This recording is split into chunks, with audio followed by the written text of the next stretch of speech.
Hi, it's Liz Snedden.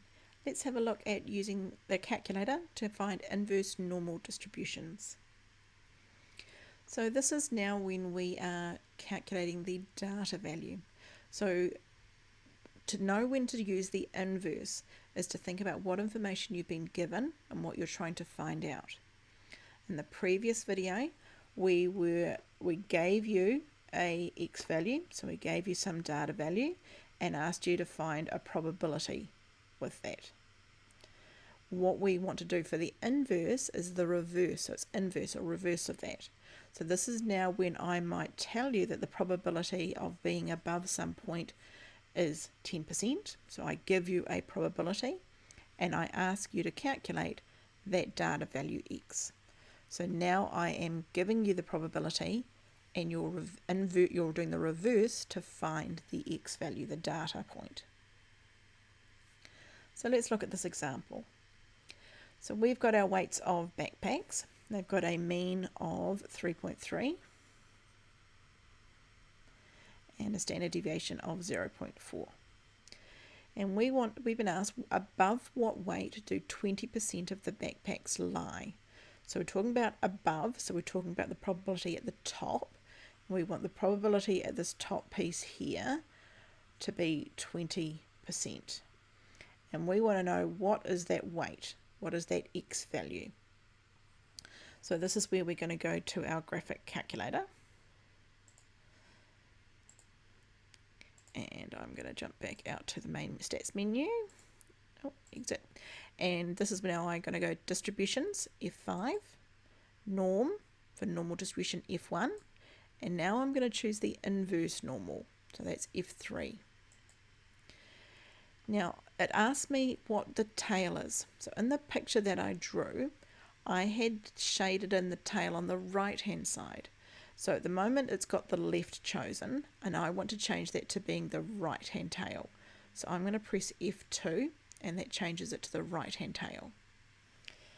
The area, that's my probability. Now I can't put percentages in there, I need to turn them into decimals. So 20% as a decimal is 0.2. Now we have a standard deviation of 0.4 and a mean of 3.3. And so now when I've solved this, it says the backpack weight is 3.64. I'm going to round that to 2 decimal places. So 3.64 kilos is the weight above which the heaviest 20% of backpacks are. So that's when I would put and say x equals 3.64 kg. And that is this value there. So 3.64 kg, 20% of the data is above that. Let's try a second example. So we've got our mean of 3.3. Oh gosh, my straight lines are getting very terrible. Sorry guys. There's my mean of 3.3 kg with a standard deviation of 0.4 kg. And we're asked below what weight do 10% of backpacks lie. So below, we're talking about on the left hand side, the bottom end. And we want to know, we want this area here to be 10%, which as a decimal would be 0.1. And we want to know what is this weight here. So what is the weight below which 10% of backpacks lie. So let's go to our graphics calculator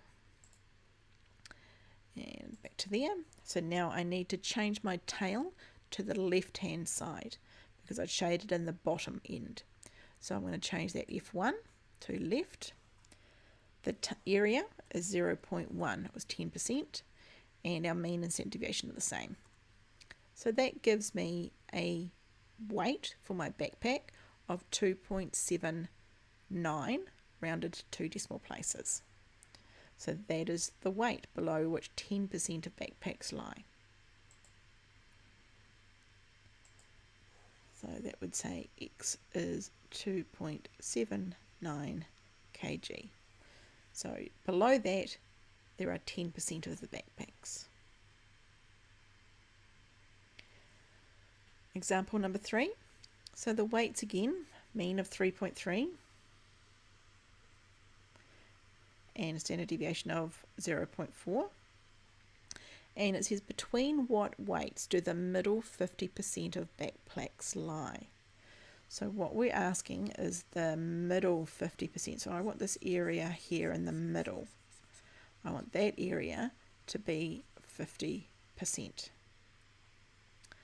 Okay, so let's go to our graphics calculator. And now when I choose the tail, what's it doing? Where am I? There we go. I now want to choose the center. So CNTR stands for center. And I want the central 50%. So I'm going to do F3 for central. I want the area to be 50%, so 0.5. And that now gives me two values. So that gives me the two values, one below, one above that mean, and says 50% of the backpacks weights are between 3.03 kilos and 3.57 kilos, rounding it to two decimal places. So 3.03 and 3.57.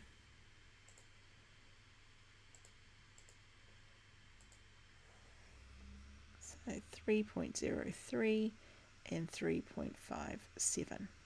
So those between those weights, that's where 50% of your data will lie, between those two values. Thanks for watching.